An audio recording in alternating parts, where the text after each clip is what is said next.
Olá, bem-vindos ao Papo com o Editor dessa semana. Eu sou Lorena Rodrigues, editora do Broadcast Político. Estou aqui com o repórter Caio Peixoto.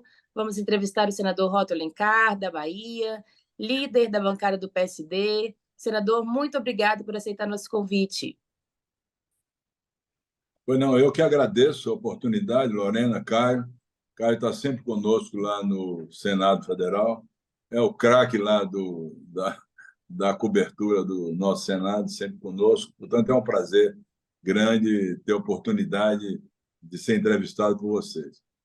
É o nosso setorista lá no Senado, fica atrás de vocês lá todo dia, né, senador?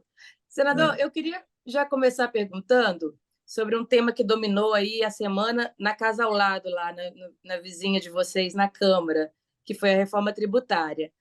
O presidente da Câmara, Tulira, acelerou alguns processos para votar a PEC nessa semana e o senhor chegou a criticar publicamente essa pressa ali dos deputados em votar a reforma tributária. O senhor acha que houve um atropelo do presidente Arthur Lira? Não, uma colocação que eu fiz é de que uma matéria de tanta importância para o Brasil, sobretudo para os dois lados que estão envolvidos nisso. Quem paga imposto é o contribuinte e quem arrecada que é o Estado. Teria que ser uma sessão presencial, todos presentes, para debater o tema com mais profundidade. Se fez numa sessão semipresencial por via remota, muitos deputados votaram por via remota. Então, eu achava que é tão relevante como a reforma da Previdência, como a reforma trabalhista, portanto, a presença dos deputados e deputadas seria melhor para se debater o tema, mas, de alguma forma, a letra de lei que está nessa PEC 45, que foi relatada pelo deputado Aguinaldo Ribeiro, que fez um trabalho exaustivo, que ouviu vários setores, é positiva. A maioria dos artigos que compõem a PEC, eu acho que estão sintonizados com o interesse do Brasil a respeito da reforma tributária, sobretudo a diminuição dos impostos, né? A compilação dos impostos federais, PIS, COFINS, IPI, e do Estado, ICMS e ISS. Nós temos, por exemplo, nos estados, 27 legislações sobre ICMS, e de ISS também muda de um município para outro, e, de alguma forma, dá uma segurança maior nesses impostos estaduais, municipais e também os federais. Agora, criou-se um novo imposto, que é o imposto seletivo sobre bens de consumo que possam ser danosos à saúde, tipo cigarro, bebidas, enfim.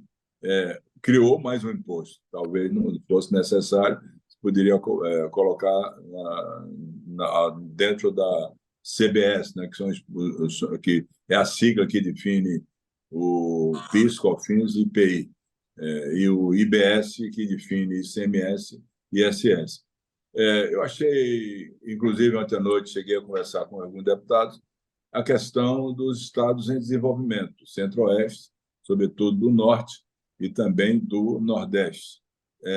Na composição, por exemplo, do Conselho Federativo, a força do Sudeste será bem maior dentro desse Conselho Federativo, onde deveria ser paritária, como é no CONFAS, como tem sido no CONFAS, para não haver um desequilíbrio entre os estados mais desenvolvidos e aqueles que estão em desenvolvimento e que precisam de um diferencial para conseguir avançar, sobretudo no setor industrial e outros setores que são muito importantes para os estados, inclusive aqui para o meu estado, da Bahia. O senhor acha que essa questão do Conselho Federativo, da composição do Conselho Federativo, pelo que o senhor me disse, o senhor acredita que é um ponto forte candidato a ser alterado no Senado? Claro, Caio, tudo que for feito no Senado, isso é uma PEC, né? Ela vai tramitar exclusivamente na Comissão de Constituição e Justiça. Tudo que for feito no Senado tem que ser combinado e acordado com o governo, sobretudo com o Ministério da Fazenda, com o ministro Haddad, e também com o relator o relator Aguinaldo Ribeiro, sem ouvir, deixar de ouvir também o presidente Arthur Lira e os líderes da Câmara dos Deputados. Ou seja, tem que harmonizar o entendimento para que a PEC, depois de analisada no Senado, seja uma PEC que tenha também o acolhimento por parte da Câmara dos Deputados. Isso é perfeitamente viável, com entendimento, com negociação. É claro que o Senado vai, e serão várias emendas que serão apresentadas de alteração do texto, mas, na verdade, depois disso tudo, já que ela só poderá ser promulgada, pacificada num texto entre as duas casas, e eu defendo muito isso, esse entendimento, se tenha a correção, talvez, de um ou outro artigo que venha ser questionado. Por exemplo, me surpreendeu a PEC trazer a modificação no IPVA e no IPTU. Acho que IPTU é uma coisa restrita ao município, mas está na PEC, por exemplo. O IPVA ao Estado. Mas foi colocado, certamente, por manifestação do Conselho Nacional dos Municípios. Tem que observar isso. Se os municípios estão aceitando, que fique como está. Se o Estado também vai aceitar a questão do IPVA, que fique como está. Mas tem algumas coisas que talvez tenham algumas modificações, né? Isso vai ser observado nos debates que nós teremos na Comissão de Constituição e Justiça, e dentro da CAI, da Comissão de Assuntos Econômicos, nós temos um grupo de trabalho já de 10 senadores que vão estudar esse tema e também oferecer algumas posições que possa melhorar o texto, que possa aperfeiçoar o texto, que atenda o Brasil como um todo, né? Você vê o caso da Zona Franca de Manaus foi atendido, ficou fora, mas tem estados aí que têm dificuldades ainda em crescimento econômico, desenvolvimento econômico, e que têm suas plantas industriais e de produção, que nós precisamos ter incentivos para que elas possam permanecer e os estados possam até atrair novos investimentos, como é o caso aqui da Bahia agora, que perdeu a Ford e está se trazendo a BYD. Ela virá certamente com incentivos para a sua implantação, até porque a implantação de uma planta do setor automotivo, eu tenho experiência nisso, até porque quando a Ford veio, eu era o vice-governador e depois governador, eu fiz o primeiro teste do Export, o carro produzido aqui inicialmente na Ford, aquela planta toda, inclusive as empresas que ficaram gravitando em torno da Ford no município de Camaçari, no polo industrial de Camaçari, chamado Empresas Sistemistas, que produzem peças, e ficaram numa logística muito boa, porque próxima todas elas da montadora, do sítio da montadora, né? Como a fábrica de pneus, nós trouxemos para aqui, a Pirelli, a Firestone, a Continental, as de peças de eletroeletrônicos. Então, já tem uma experiência nisso, e eu acho que uma empresa para vir do setor automotivo, até ela produzir, até ela fazer os projetos, os protótipos, motores, demanda um tempo para começar a entregar os automóveis. Então, demora alguns anos, e é importante que se tenha os incentivos preservados, no mínimo por 10 anos, para a implantação de uma fábrica como essa aqui no estado da Bahia, que é a fábrica chinesa BYD, que já tem um acordo com o governador Jerônimo Rodrigues, com a bênção do presidente da República, Luiz Inácio Lula da Silva, um protocolo de intenções para trazer para a Bahia essa fábrica de automóveis. Isso que o senhor fala mostra que é exemplo de uma diferença que tem entre Câmara e Senado. A Câmara é uma casa que representa mais setores da sociedade, enquanto o Senado é uma casa que representa os interesses dos estados enquanto estados mesmo. Isso, nessa condição, acha que é possível chegar a um acordo entre Câmara e Senado para terminar a reforma tributária ainda nesse ano? Eu acho que sim, acho que sim. Esse ano nós temos que concluir esse trabalho, mas pelo entendimento, buscar ouvir, conversar, respeitar o que foi aprovado na Câmara, na sua grande maioria, foram 382 votos, se eu não me engano, favoráveis pela matéria, depois, claro, tem os destaques, às vezes a votação é menor e pode até cair um ou outro destaque, mas eu creio que esse entendimento, essa conversa com as três instâncias interessadas nisso, a Câmara dos Deputados, o Senado e o governo federal, através do seu ministro Fernando Haddad, fez um esforço muito grande para que essa matéria pudesse ser aprovada.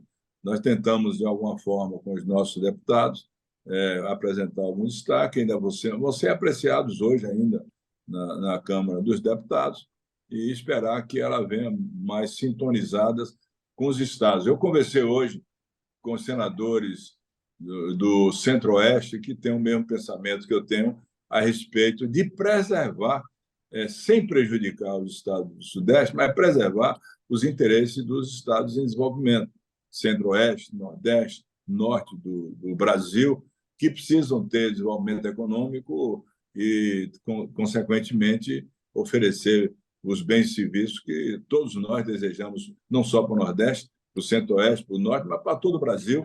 Mas, sem dúvida nenhuma, os estados do Sudeste têm um avanço muito grande do ponto de vista da indústria, empresarial, dos avanços que aconteceram ao longo dos anos. Nada contra absolutamente, até porque eu nunca tive nenhum sentimento que não fosse de ajudar a todos os estados do Brasil, no Senado Federal. Nós pensamos assim, mas teremos que ouvir, que conversar com muita cautela, com muita perseverança, para encontrar um texto que seja aquele que atenda ao Brasil, que é de maneira geral, que deixe o Estado sem perdas de arrecadação, que pode comprometer a gestão dos municípios, do Estado e até da própria União, que simplifique os impostos e que dê ao contribuinte um conforto maior. Porque já simplificar o pagamento de impostos já é um grande avanço, até porque é até difícil pagar imposto no Brasil de alguma forma. Então, simplificando já é um avanço muito grande. E também não penalizar o contribuinte, né?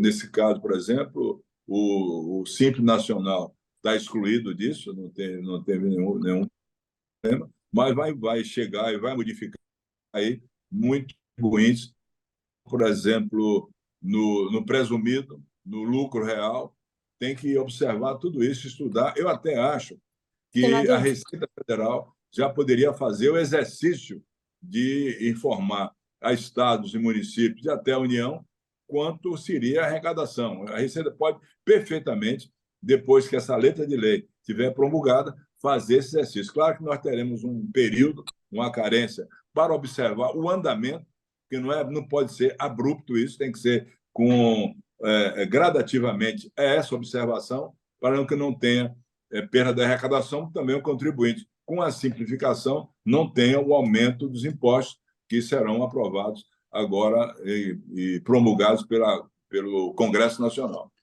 Senador, ali na Câmara, para chegar a um acordo e aprovar o texto, houve uma pressão muito grande dos governadores do Sul e Sudeste, né? Principalmente ali do Tarcísio, de São Paulo. Acabou que o relator Aguinaldo Ribeiro acatou muitas sugestões, né, em relação ao Conselho Federativo, que o senhor já citou. O senhor acha que no Senado vai ter uma contra-reação dos senadores, dos senadores representando os estados, né, do Nordeste, que o senhor representa, do Norte, para que essa coisa seja mais balanceada? O senhor acha que ficou pendendo aí mais para o Sul e Sudeste? Vai ter uma mudança no texto para que os estados do Nordeste e do Norte tenham uma representação maior? Olha, ouvir os governadores será um dever dos senadores que estarão envolvidos na apreciação dessa matéria.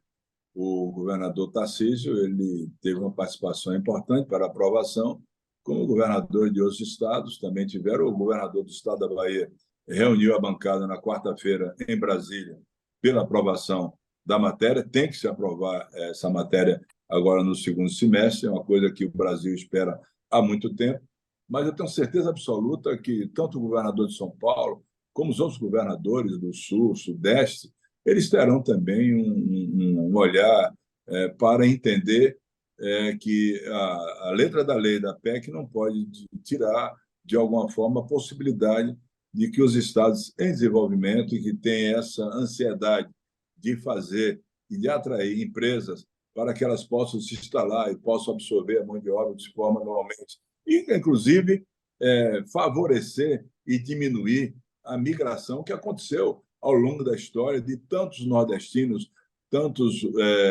tantas pessoas do norte do estado e até do centro-oeste migraram para São Paulo, para o Paraná, para o Rio Grande do Sul, Santa Catarina, para o Rio de Janeiro.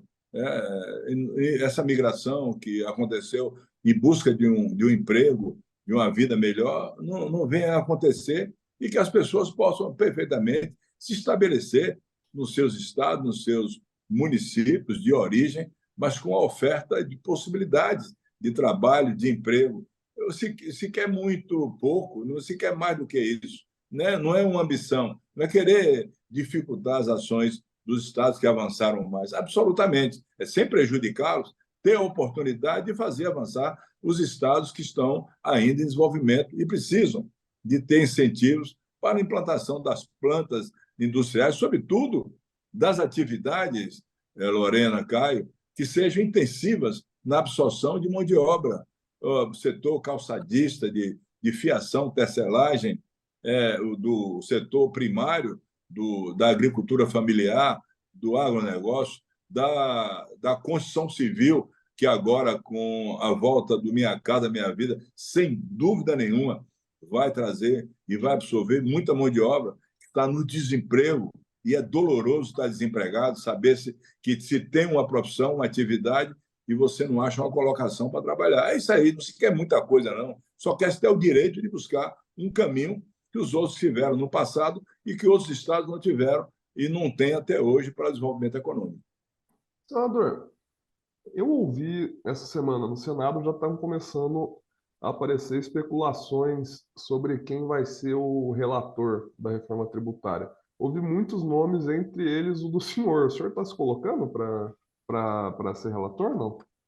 Eu nunca, Caio, rejeitei missão na minha vida em nenhuma atividade política que eu tenha participado. Portanto, eu sou de receber missão e dar conta da missão que eu recebo, com muita dedicação, com muito trabalho, mas eu nunca me coloquei como candidato a isso. Terá que ser uma negociação interna, ouvindo-se o presidente do Senado Federal, o senador Rodrigo Pacheco, ouvindo-se também os outros senadores, sobretudo ouvindo o presidente da Comissão de Constituição e Justiça, e, claro, em sintonia com o governo eleito em 30 de outubro de 2022, o senhor presidente Luiz Inácio Lula da Silva, o próprio ministro da Fazenda, para, através do entendimento, esse é o tipo da matéria que só virá com entendimento e trabalho, dedicação e verificação de cada item dessa proposta de emenda constitucional que tenha uma harmonização em torno do pensamento do que seja uma reforma tributária que possa atender igualmente a todos, sobretudo contribuintes. Não pode ter aumento de imposto. Essas projeções precisam ser feitas, inclusive, era importante que pudesse a própria Receita Federal fazer essas projeções, esse exercício para mostrar ao contribuinte, tranquilizá-lo de que ele não vai ter mais imposto a pagar num país que já tem uma carga tributária muito alta. A gente ouve que a relatoria provavelmente ficaria entre PSD, MDB e União Brasil. O senhor acha que é por aí mesmo?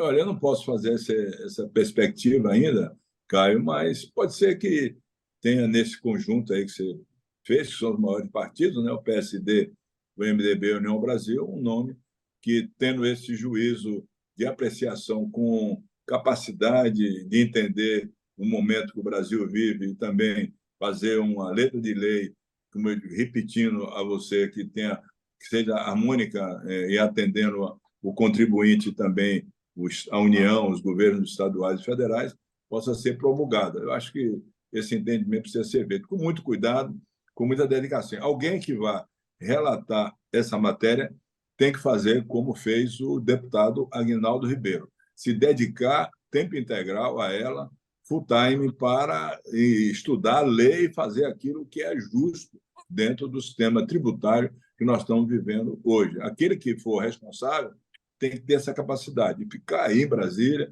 de trabalhar intensamente, de ouvir a Câmara dos Deputados, o seu presidente Arthur Lira, o relator, os outros deputados federais, os senadores, e, dentro disso, oferecer essa matéria para, sendo apreciada, seja uma solução para o sistema tributário do Brasil, sobretudo com a simplificação e sem aumento de impostos por parte do contribuinte. Senador, mudando um pouquinho de assunto, mas ainda aqui na seara econômica, o senhor vem fazendo críticas ao trabalho do presidente do Banco Central, Roberto Campos Neto. O senhor acredita que o Senado tomará alguma medida contra ele se os juros não baixarem em agosto?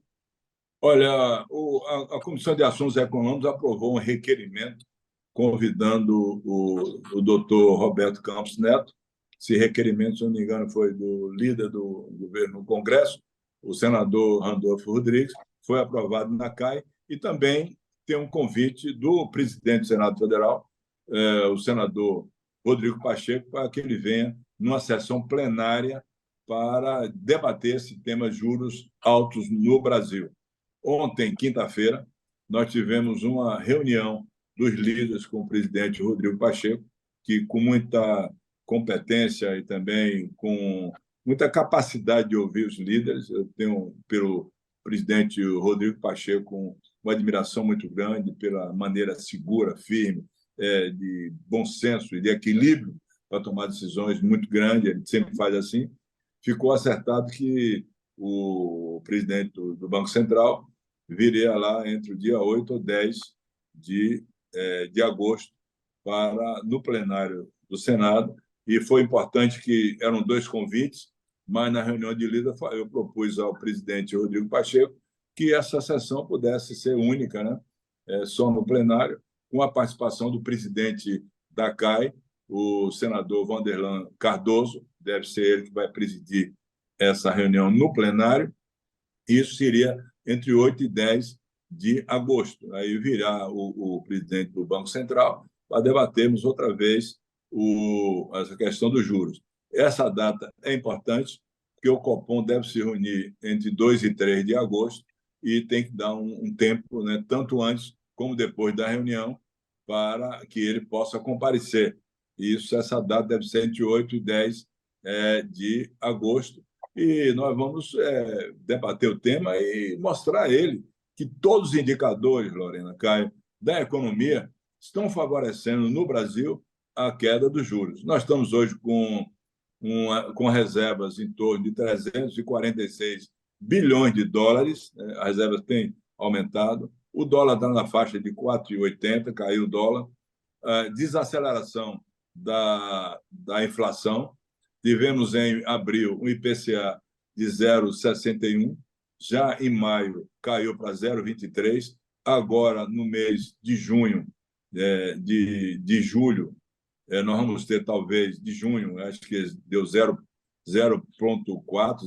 uma coisa assim, já está caindo, né, a inflação. Em julho, poderemos ter até uma deflação de juros, se não em julho, em agosto, a continuar com os juros altos que estão. Então, entrando numa deflação, certamente as razões conservadoras que tem tido o presidente do Banco Central cairão por terra para que ele possa baixar os juros e o Brasil, com juros mais suaves, módicos, possa ter um crédito, possa se oferecer o crédito. Os bancos têm dinheiro para emprestar, mas aquele que quer tomar o dinheiro não tem como tomar o dinheiro em 13,75 de taxa Selic. Além disso, soma-se o spread que os bancos fazem, e o que é pior de tudo é essa forma que o Brasil tem, que nunca saiu até hoje, que prejudica demais do cartão de crédito, que vai até 400% ao ano.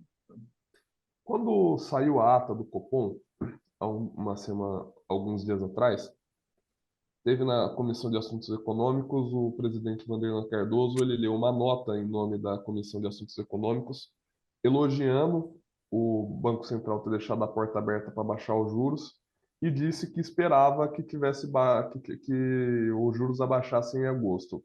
Eu conversei com alguns senadores e a interpretação ali no Senado era que, na prática, a Comissão de Assuntos Econômicos estava traçando uma linha vermelha para o Campos Neto, que se não baixar em agosto, a coisa ia escalar politicamente no Senado.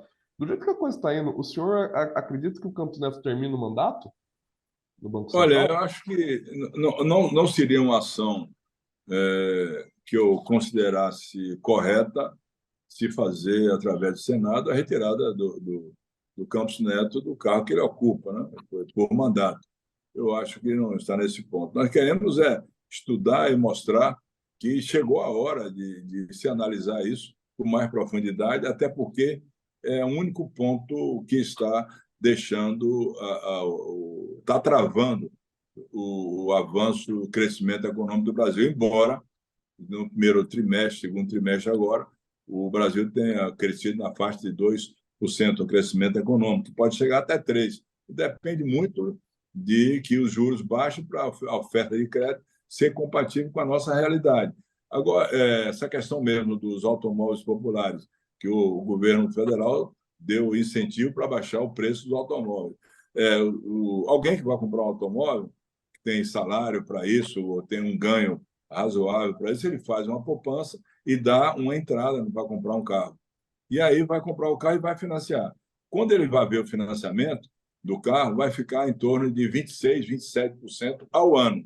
Qual é o salário? Qual é o assalariado, mesmo sendo um salário alto, que teve um reajuste de 27% ao ano? Nenhum brasileiro. Trabalhador, de forma nenhuma. Então, não há como ele comprar, porque ele não vai ter como pagar, vai ficar inadimplente. Então, a venda pode ser que não seja tão grande como está se esperando. É isso, baixar os juros é para dar esse movimento da economia dentro do país, o mercado interno dentro do país, movimentar a economia dentro do país, já que o ambiente, a atividade econômica, Caio, Lorena, internacional, mostra uma estabilidade razoável, né? Os nossos clientes, os que compram os produtos do Brasil, não teve um aumento muito grande, mas também não teve a queda que esperava que tinha. Então, as condições, tanto do ponto de vista da atividade econômica internacional como dentro do país, favorecem a queda dos juros. Eu espero que isso possa acontecer na próxima reunião do Copom, entre o dia 2 e 3 de agosto. Senador, como que o senhor avalia a articulação política do governo até agora? Vinha tendo muitas críticas, né? Eu queria saber se a bancada do PSD está satisfeita, vocês têm alguma reclamação, como é que vocês fazem a avaliação desse ponto? Olha, dentro de um colegiado que envolve tantos senadores e tantos deputados federais, sempre haverá aqui ou ali insatisfação e que eu respeito.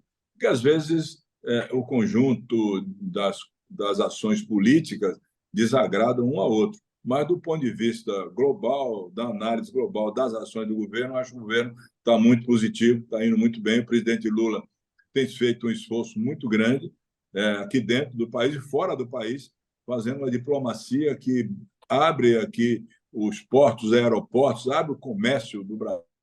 Outros estavam numa situação de defesa frente à errada e errática política que fazia o presidente Bolsonaro nas relações internacionais e diplomáticas. Então, as coisas melhoraram e tendem a avançar. Então, eu acredito que está indo bem. E quero destacar que os ministros têm atuado muito, muito bem, todos estão trabalhando sintonizados com o que pensa o presidente Lula. E, do ponto de vista da economia, eu devo dizer que não me surpreende o desempenho do ministro Fernando Haddad. Ele corresponde. Ele já tem uma experiência muito grande, conhece bem o Brasil, de ponta a ponta, e tem feito um trabalho que eu considero de estabilidade da economia, de segurança, de fazer as coisas corretas, de dizer corretamente o que pensa o governo do presidente Lula e também tomar decisões de segurança do ponto de vista fiscal. O arcabouço fiscal foi um exemplo disso e o ajuste fiscal permanece, mas é claro que o governo tem que ter recursos para atender, sobretudo, as áreas importantes que o governo deve participar nos avanços sociais e também nos avanços que possam oferecer aos desempregados do Brasil a possibilidade de emprego. É o que o presidente Lula está fazendo. O presidente do Senado, o Rodrigo Pacheco, ele disse agora nessa semana que na terça-feira, se não tiver acordo até lá, o Senado vai votar o projeto de decreto legislativo que susta partes dos decretos do presidente Lula sobre o saneamento. A tendência, se votar, é que seja derrubado, que seria uma derrota para o governo. Tá tendo um stick push em relação a isso faz semanas, primeiro na Câmara, depois no Senado. Por que a coisa chegou nesse ponto, senador? Olha, esse é um debate que está acontecendo no Senado, como aconteceu na Câmara, mas a informação que eu tenho é que o governo entrou em entendimento, claro, com o Senado e com a Câmara, está em entendimento, eu participei, inclusive, de uma conversa nesse sentido, para que o governo, sintonizado com as duas casas, possa publicar um novo decreto, que seja um decreto que possa vir a ser aceito, tanto na Câmara como no Senado Federal, tirando os pontos que foram considerados fora do padrão que deveria ser pré-estatuído pelo governo, pela União, pelo governo federal. Isso aí sendo feito, acho que será atendido, não haverá nenhum problema, não precisará que o Senado venha apreciar o decreto do saneamento e derrubar o decreto. Fica bom, porque é um entendimento, quanto melhor entendimento, melhor. Eu acho que a solução, Caio, Lorena, quando não possa vir, aliás, a solução sempre deverá vir pela moderação, e não pela exaltação e pelo confronto entre poder executivo e poder legislativo. O senhor acha que o governo, nas últimas semanas, em relação a essa negociação, e o ministro Rui Costa, especificamente, que é um dos principais envolvidos nesse decreto de saneamento, foram inflexíveis? Porque eles chegaram agora a ceder só agora na iminência de ter a derrota definitiva. Não, não, tanto o presidente Lula como o próprio ministro Rui Costa da Casa Civil e os outros ministros desse setor, dessa área, né, que envolve também o setor da infraestrutura, que é fundamental para isso, eles não têm nenhuma posição inflexível nesse sentido. Foi publicado o decreto, foi analisado depois de muitos estudos, a Câmara rejeitou alguns artigos, talvez, se eu não me lembro, o artigo 8º, parece, não me lembro assim de cabeça, mas uns 3 ou 4, que serão encaminhados para análise. Não há nenhuma posição de inflexibilidade, de ser inflexível na análise daquilo que a Câmara pensa e o que o Senado pensa. O entendimento deverá acontecer através do sentimento da moderação, não da exaltação do confronto, que não leva absolutamente a nenhuma solução que seja importante para o povo brasileiro e para o Brasil. Senador, infelizmente a gente chegou ao final do nosso tempo, a gente teria muito assunto ainda, né, para conversar com o senhor, mas temos o prazo do programa. Queria agradecer mais uma vez o senhor ter aceitado o nosso convite, agradecer ao Caio e ao Bruno Nogueirão também, que fez aqui a nossa ponte técnica, e principalmente aos nossos assinantes do Broadcast Político. Eu que agradeço, muito obrigado, Lorena, obrigado, Caio, estarei sempre à disposição. Muito obrigada e até a próxima semana. Valeu, obrigado.